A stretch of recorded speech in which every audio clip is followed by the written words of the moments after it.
തുടങ്ങിയോ? ഹേയ്, ഇപ്പൊ ഒഴിച്ചേ ഉള്ളൂ. നല്ല കോൾഡ് കോൾഡ് കോൾഡ്. ഇത് നിർത്തിന്ന് എന്റെ തലയെ കൈവച്ച് സത്യം ചെയ്തതല്ലേ? തന്റെ തലയിലല്ലേ കൈവച്ചുള്ളൂ. തന്റെ തല എന്ന് പറഞ്ഞാൽ തന്റെ കെട്ടിയോൾ അമ്മണി ആന്റി തന്നെ പറഞ്ഞിട്ടുള്ളതാ. അത് എന്റെ തലയ്ക്കകത്ത് വെളിവില്ല എന്ന്. പോളട്ടാ, വെളിവില്ലാത്ത തലയിൽ കൈവച്ച് ചെയ്യുന്ന സത്യത്തിനും വെളിവ് കുറയും. ഇല്ല, എനിക്ക് പരിചയമില്ലെങ്കിലും പത്രത്തിൽ ഞാൻ പടം കണ്ടിട്ടുണ്ട്. തുടങ്ങിയാ പിന്നെ എപ്പോഴാ നിർത്തി കിട്ടണെന്ന് പറയാൻ പറ്റില്ല. ബോറാക്കരുത്. ആയിപ്പോവും. കോന്തം പോളേട്ടാ, ഇന്ന് സൺഡേ അല്ലേ? ഇവിടെ സ്റ്റാഫ് ആരുമില്ല. പ്രൈവസി അല്ലേ? മെനേഡ് കാണിക്കണം ഒരുമാതിരി. ഇതങ്ങേർക്ക് വേണ്ടി കുടിക്കുന്നതാ. നാടൻ വാറ്റിൽ ഇളനീരൊഴിച്ചു കുടിച്ച് പാട്ടുപാടിയിരുന്നു, മൃദംഗം വായിച്ചിരുന്നു, ആളെ തല്ലിക്കോലം മാറ്റുന്ന വലിയ ചട്ടമ്പിയായിരുന്ന എന്റെ അമ്മയെ ബ്ലാക്ക് മെയിൽ ചെയ്യിച്ച് ഡാൻസ് ചെയ്യിച്ച ഓൾഡ് ഫ്യൂഡൽ ലോർഡ് മംഗലശ്ശേരി നീലകണ്ഠന് വേണ്ടി. ധൈര്യം പോരാ, അതുകൊണ്ടാ. അല്ലെങ്കിൽ ഇങ്ങനെ വിങ്ങിപ്പൊട്ടിയിരിക്കുന്ന മനുഷ്യനോട് ഞാൻ ചോദിച്ചേനെ, അച്ഛാ, can I fix a drink for you? പുറംകാലിന് തൊഴിച്ചു കളയും. Poor man. എനിക്ക് അമ്മ നഷ്ടപ്പെട്ടു, പക്ഷെ എനിക്ക് അച്ഛനുണ്ട്. അദ്ദേഹത്തിനോ ആരുമില്ല. ഈ തെണ്ടി തമ്മാടി കാർത്തികൻ പോലും quite alone in this universe. അച്ഛനെ തനിച്ചിനി മംഗലശ്ശേരി കഴിയാൻ വിടണോ? വിളിച്ചു, കാല് പിടിച്ച് ഞാൻ പറഞ്ഞു വരില്ല. ആ വീട് വിട്ട് ഇറങ്ങില്ല അദ്ദേഹം. ഞായറാഴ്ച ഉണ്ണിയാവും. എയർപോർട്ടിൽ നിന്ന് ഇറങ്ങിയിട്ട് അവൻ വിളിച്ചിരുന്നു.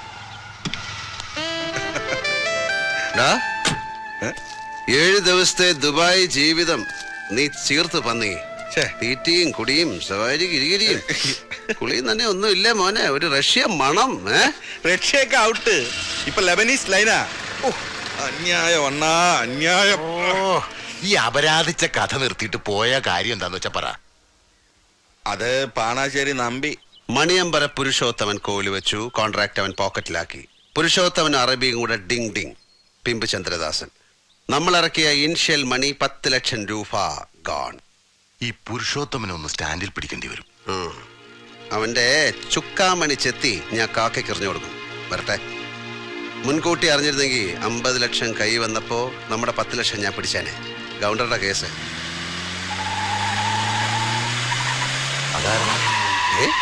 രണ്ടുണ്ണിയോ? ആരടാ അത്? ഞാനാടാ. വാ വാ വാ വാ. ഏത് വകുപ്പിലാടാ ചെറ്റ ഞാൻ നിന്നെ കളിയാവുന്നത്? എന്റെ പെങ്ങളെ ഞാൻ നിനക്ക് കെട്ടിച്ചേരാവടാ. അയ്യോ, എനിക്ക് സ്വന്തം പെങ്ങളില്ലല്ലോ. അപ്പൊ ഞാൻ പാലക്കാട് ചുങ്കത്തുള്ള ശാരദയായിട്ടതില്ലടാ ചുറ്റിക്കളി. അവരുടെ മൂത്ത മോളിലടാ കനകറാണി. ഈയുടെ റൂട്ടിലിറങ്ങിയ പുതിയ പീസ്. അവളെ ഞാൻ സ്വന്തം പെങ്ങളെ പോലെ വിചാരിച്ച് എന്നൊക്കെ കെട്ടിച്ചേരാടാ. അപ്പൊ നീ എനിക്ക് അളിയനായില്ലടാ ചെറ്റ കുഞ്ഞിരാമോ. രാജേന്ദ്ര, താൻ പോയ വെറുതെ വഴക്കണ്ടാക്കാതെ. കാർത്തികേയ, കയ്യൂക്കിന്റെ ഭാഷ നിനക്കേ വശമുള്ളൂ. നീ ധരിക്കരുത്. നിന്റെ അച്ഛൻ സമ്പാദിച്ചിട്ട വകയല്ല നീ ഹോസ്പിറ്റലിൽ കയറി തല്ലി തകർത്തത്. ഈ കൈയിന്റെ എല്ലാരും 4 പീസാക്കിയ പിന്നെ നീ ഒരുത്തന്റെ മുമ്പിൽ പൊക്കില്ലത്.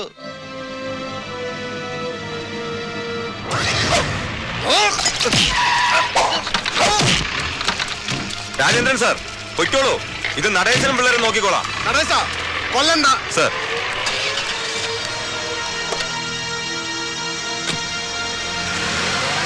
കോളേറ്റ് ഉണ്ണി ബാക്കിലോട്ട് നിക്കി. മോനെ നടേശ, ചീപ്പ് ഷൈനിങ് ആണെന്ന് വിചാരിക്കരുത്. വാച്ച് കാർട്ടിയർ ആണ്. 1.5 ലക്ഷം രൂപ വില വരും. ഇതിവിടെ ഇരിക്കട്ടെ.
ചെന്നി നായകവും മുട്ടയുടെ വെള്ളയും ചില്ലറക്കിടിപിടി നാട്ടുമരുന്നുകളും ചേർത്ത് ഒരു ശവാരി ഗിരിഗിരിയുണ്ട്.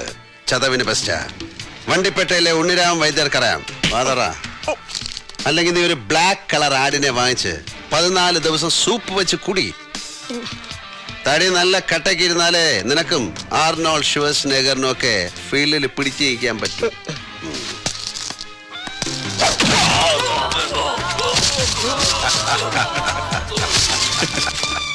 വെടിപ്പായല്ലോ പോളേട്ടാ. ഹാപ്പി അല്ലേ? ആളെ വിട്ട് തല്ലിക്കാന്നൊക്കെ പറഞ്ഞാൽ അതൊരു ഓൾഡ് ഫാഷൻ പരിപാടിയാണ്. നമുക്കിവിടെ വേണ്ടാന്ന് തോന്നുന്ന ഒരാളുണ്ടെങ്കിൽ അങ്ങനെ തട്ടിക്കല്ലണം. നല്ല ഷാർപ്പ് ഷൂട്ടേഴ്സ് ആണെങ്കിൽ ഒറ്റ ബുള്ളറ്റ്. എടോ, കൊല്ലാനായിരുന്നെങ്കിൽ ശേഖരനെ എന്നേ അതാവായിരുന്നു. ശേഖരമാമ വേണ്ടാന്ന് വെച്ചിട്ടാ അതാ ഇപ്പൊ നമ്മുടെ കൺമുമ്പിൽ കിടന്ന് വിലസുന്നത്. തന്തയെ കൊണ്ടിരുന്ന് പുല്ല് നടക്കില്ല. മോനെയാണ് ടാർഗറ്റ് ചെയ്യേണ്ടത്. രാജേന്ദ്ര, പൂച്ച എലിയിട്ട് കളിപ്പിക്കുന്നത് കണ്ടിട്ടില്ലേ? കൊല്ലില്ല, നല്ല പ്രാണവേദന എടുപ്പിച്ചിട്ട് പതുക്കെ പതുക്കെ അങ്ങനെ അച്ഛനെയും മോനെയും കരയിക്കുന്ന വിദ്യ ഉണ്ട്. അതിന് സമയായി.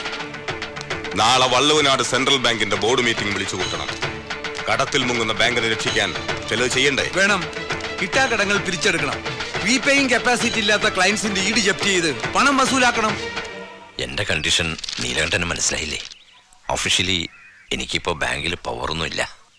പക്ഷേ നീലകണ്ഠന്റെ ലോണിന്റെ കാര്യത്തിൽ എനിക്കൊരു ഉത്തരവാദിത്വമുണ്ടല്ലോ. ഇന്നലത്തെ ബാങ്ക് മീറ്റിംഗിൽ വലിയ ഇഷ്യൂ ആയി ഈ കേസ്. ഡയറക്ടർ ബോർഡിന്റെ മുമ്പിൽ ഞാൻ ഇൻവൈറ്റഡ് ആയിരിക്കേണ്ടി വന്നു. അവരെല്ലാം ചോദിക്കുന്നത് എന്ത് ബേസിസിലാണ് ഇത്രയും കാലം ഒരു ആക്ഷനും എടുക്കാത്തതെന്നാണ്. ഞാൻ എന്താ പറയുക, പുതിയ ഭരണം. അറിയാൻ നമ്പ്യാരെ, മുണ്ടയ്ക്കൽ ശേഖരന്റെ കയ്യിലാണെന്നാവും. ഈ വീടും പറമ്പും പണയം വെച്ച് ഞാൻ വാങ്ങിച്ച ലോണാണ് അയാളുടെ പ്രശ്നം. അല്ലെങ്കിൽ അതാണല്ലോ അയാളെ ബാങ്കിന്റെ തലപ്പത്ത് വരാൻ പ്രേരിപ്പിച്ച കാര്യം. കാര്യങ്ങളൊക്കെ നിങ്ങൾക്കറിയാം. എത്രയും വേഗം എത്ര രൂപ നമുക്ക് അടയ്ക്കാൻ കഴിയും? കുറച്ച് പണം എന്നാ പിടിച്ചു നിൽക്കാൻ പറ്റും. പണം നിത്യ ചെലവിനുള്ളത് ഭാര്യയുടെയിലുണ്ടാവും. അതിന് മുകളിൽ ഒരു തുക ഞാൻ കണ്ടിട്ട് കാലം കുറെ. നമ്പ്യാരെ, ഈ 500-ന്റെ ഒക്കെ ഒറ്റ നോട്ട് ഇറങ്ങിയിട്ടില്ലേ? ഇതുവരെ ഞാൻ കണ്ടിട്ടില്ല. നീലകണ്ഠൻ എന്തായി പറയുന്നത്? കാർത്തികേയനെ വിളിച്ച് കാര്യം പറഞ്ഞാ പോരെ? നിങ്ങൾ ഈ പറയുന്ന 500 കൊണ്ട് അയാളെ ബാങ്കിന്റെ ഹെഡ് ഓഫീസ് മൂടും. ചോദിക്കില്ല, എന്നാലും വാങ്ങിക്കില്ല. അയാളെ അറിയിക്കുകയില്ല. കാരണം ഇത് ഞാൻ അയാൾക്ക് വേണ്ടി ചെലവഴിച്ചതല്ല, ഞാനായിട്ട് വരുത്തി വെച്ച കടമല്ലേ. അപ്പൊ പിന്നെ അറ്റാച്ച്മെന്റ് അല്ലാതെ ഞങ്ങൾക്ക് മറ്റു മാർഗമില്ല. ഇറങ്ങി തരേണ്ടി വരും വിത്തിൻ നോ ടൈം.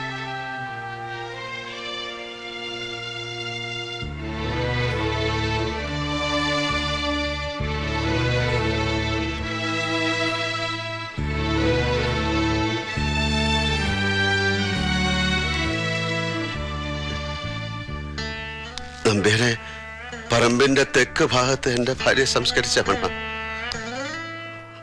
ആ തൊടി ഒഴിവാക്കി ബാക്കി ഭാഗം അറ്റാച്ച് ചെയ്തോളൂ.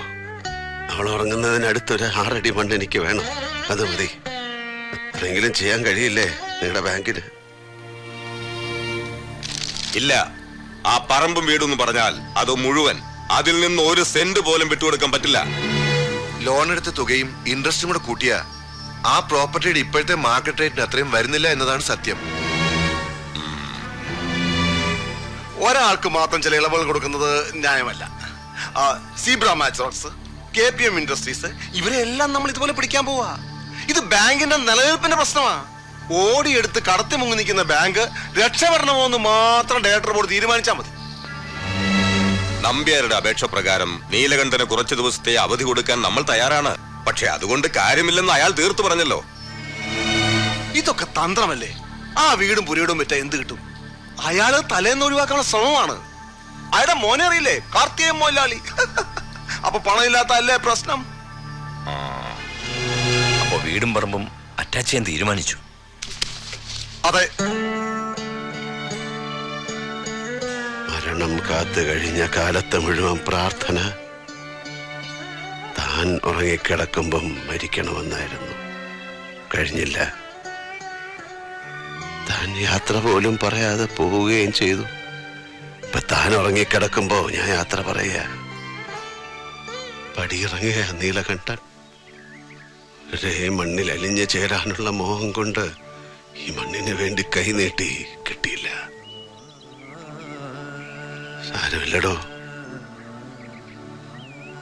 ഈ മണ്ണിലല്ല താൻ എന്റെ ഉള്ളിലാ ദഹിച്ചത്. എന്റെ നെഞ്ചില്.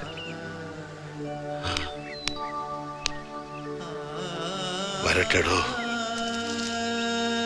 ദേഹമേ യാത്രയാകുന്നുള്ളൂ, ദേഹി എന്നിവിടെ ഉണ്ട്.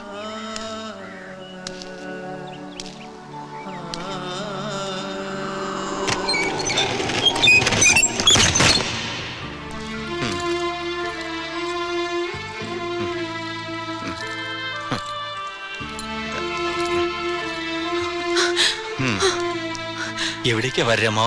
കൈ കിട്ടണത് കൈസഞ്ചിയിൽ എടുക്കാൻ പറഞ്ഞു, എടുത്തു. കൂടെ ഇറങ്ങാൻ പറഞ്ഞു, ഇറങ്ങി. എനിക്കൊന്നും അറിയില്ല. എന്താ അച്ഛാ ഇത്? എല്ലാവരും വിട്ട് എങ്ങോട്ട് പോവാ? പോവാതെ നിവൃത്തിയില്ല. ബാങ്ക് ജപ്തി ചെയ്ത് എന്നെ പഠിപ്പിച്ച് ഡോക്ടറാക്കാൻ വേണ്ടി എടുത്ത ലോണല്ലേ അത്? ഏട്ടന്റെ വീട്ടിലേക്ക് പോയില്ലെന്ന് വാശിയാണെങ്കിൽ ഞങ്ങൾക്കുള്ളൊരു വീട് അവിടെ താമസിച്ചൂടെ അച്ഛനും വാര്യമ്മോനും? സുഹ്ര, നിങ്ങളും കാർത്തികനെ എനിക്കൊരുപോലല്ലേ മോളെ.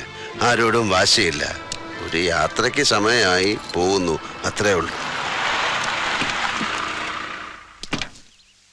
നമ്പ്യാർ സാറ് പറഞ്ഞ് കാർത്തികൻ കാര്യങ്ങൾ അറിഞ്ഞത് ഇപ്പോഴാ. പുള്ളിക്കാരൻ വന്നുകൊണ്ടിരിക്കുന്നേ ഉള്ളൂ ബാംഗ്ലൂരിന്ന്. എന്നോട് ഉടനെ അച്ഛനുമായി വീട്ടിലേക്ക് പോകാൻ പറഞ്ഞു. ബാക്കിയൊക്കെ പുള്ളി വന്നിട്ട്. ശേഖരനും ഞാനും ബന്ധുക്കളാവാൻ പോകുന്നവരാ. എന്നാലും തന്നെ സഹായിക്കാൻ ഞാൻ എന്നാലാവുന്നതും നോക്കി. കഴിയാഞ്ഞിട്ടാ. ആരോടും പരിഭവമില്ല, ശേഖരനോട് പോലും. പൊയ്ക്കോളൂ. കാർത്തികനോട് പറയൂ അച്ഛനൊരു തീർത്ഥാടനത്തിന് പോയി തിരിച്ചു വന്നിട്ട് കാണാമെന്ന്. വരേ. സാർ ഞാൻ പൊയ്ക്കോളൂ എന്ന് പറഞ്ഞില്ലേ? വരേ. ആ താക്കോൽ കൂട്ടം നമ്പ്യാരെ ഏൽപ്പിച്ചേക്കൂ. സുഹ്ര, മോള് വീട്ടിലേക്ക് പൊയ്ക്കോളൂ.